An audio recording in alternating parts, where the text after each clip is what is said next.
what's going on, everybody? Gary Foos from the Rolling Pin Podcast. It's the month of June. Father's Day is at the end of the month, so it's Hell in a Cell. So I'm activated throughout the month, man, and I just want to spread that love throughout the art community while I'm here and doing my thing, because it's going to be my first Father's Day. I'm excited about that. I'm honored by that. This is history. So what better way to do it than to do it like this? World's greatest dad. I'm here to shout out that wrestling artwork. We're going to go ahead and show some love to the first artist that came across my screen this morning. Go ahead and get him pulled up real quick. The Joshua Saga. Joshua Saga, what's up, man? You've been following me for a minute. I just want to say thank you first and foremost. I really despise Brock Lesnar, but I got a couple things I want to say about Brock Lesnar. I honestly believe in my head, and the theory that I have is that Vince McMahon made all these cuts because I think Brock Lesnar is going to come back and he's going to get a better pay than he ever had before. You know what I mean? I think he's making some cap space or whatever to make sure he pay Brock Lesnar what he deserves when he come back, because we know he's going to make an impact when he come back. And it's worth the sacrifice of Braun Strowman. I ain't going to say it's worth it, but, you know, to Vince McMahon, it probably is. This is my theory. I really hate Brock Lesnar and his sword in his chest, but I really got a lot of respect for you, Joshua Saga, for following me in this long. And I have no ill shit going against you because you like Brock Lesnar. I just wanted to bring that up because I just want to talk about Brock Lesnar briefly and my theory on what I believe the WWE's got going on with him. Shout out to Cody Rhodes. He recently transformed into the American Dream to further follow in his father's footsteps. This is something that I want to touch on as well, since Father's Day is coming up. I think that's going to be very important. I think Cody Rhodes is going to make sure he holds it down this Father's Day or whatever that week is on AEW in this regard, being the American Dream. Cody Rhodes is a legend already in the making. Dusty Rhodes is a legend. His brother is a legend. His whole family is coming from great pedigree. And I like how you infuse Dusty Rhodes' clothing right here with Cody Rhodes, making him the American Dream. This is beautiful. Shout out to Cody Rhodes. Braun Strowman. Shout out to Braun Strowman. He recently got cut by the WWE and Vince McMahon. I think Braun Strowman is still in the prime of his career. He has a lot more health associated with him, and I think he has a lot of longevity given his size. It's sad that he did get cut. I don't think WWE found the right place for him. We saw it with Shane McMahon. Drawings by God. Thank you for drawing Braun Strowman and giving him the proper credit with your artwork. I just want to start by saying that. Hopefully Braun Strowman finds a great place. And, you know, just continues to make history and do his thing. We're going to follow him. Wherever he goes, he's going to draw the right attention to his destination. You know what I mean? If you go to TNA, everybody's going to start watching TNA because Braun Strowman going to be over there. Might go to AEW, who knows?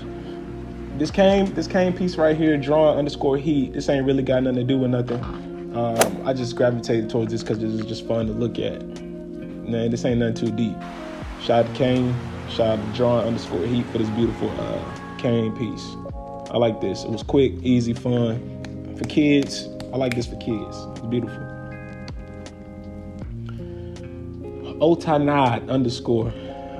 Shout out to you out in Johnsonville, Florida.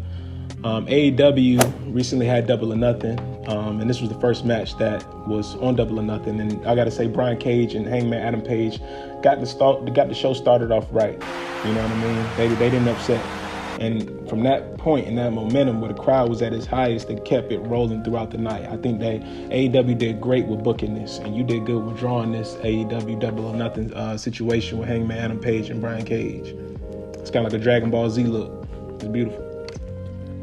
Again, we don't discriminate, you know, against nobody, no matter who you are in life, you know. So I just want to bring up Rhea Ripley and say shout out to her and congratulate her on her Pride Month, you know. I don't necessarily celebrate it too much outside of this, but this ain't about me. This is about Rhea Ripley and her having the freedom to, you know, be herself fully and go out and do great things on WWE. You know, she transitioned from WWE NXT all the way to WWE, and she has the opportunity to go against Charlotte Flair and the likes of some other great women. So Rhea Ripley, you might not see this, but just know that you got somebody talking about you in high fashion. So keep doing your thing.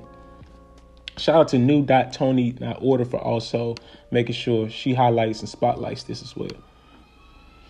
Trish Stratus, me _Vickers _art. Me underscore Vicus underscore art. Trish Stratus. I brought this up because Trish Stratus brings me back to early memories of me being a young lad in the Attitude Era.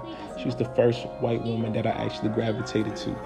She's so beautiful. You know what I mean? She had some nice busty set. She used to come out here with that cowgirl hat. And I was just an innocent young boy. You know, I had to watch TV. And I seen Trish Stratus go across my screen. And I was just like, So Trish Stratus, out for being so sexy. Then and now. We love you. Legit underscore art underscore Brandon. I want to say thank you for following me for as long as you have. And this is a beautiful sketch of Roman Reigns. And looking at his tattoo, I can tell you took your time with this. Beautiful work, man. I'm going to say this about Roman Reigns. Roman Reigns is trying to get his family in order, get those Usos in order. If he does that and the Usos get the tag team titles from the Mysterios, we're going to see a big family reign on SmackDown. No reign, no pun intended. We're going to see a big family reign on SmackDown.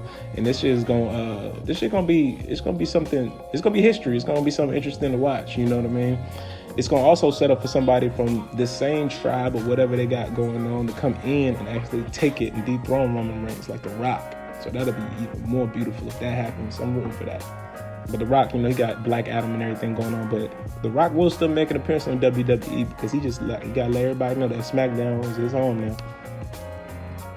J-Rock Among Us, shout out to you for this. I got to give a shout out because shout out to Blade, shout out to the Butcher, Buffalo. Also, this is very food-centric. I like this. And you also are very consistent with your artwork.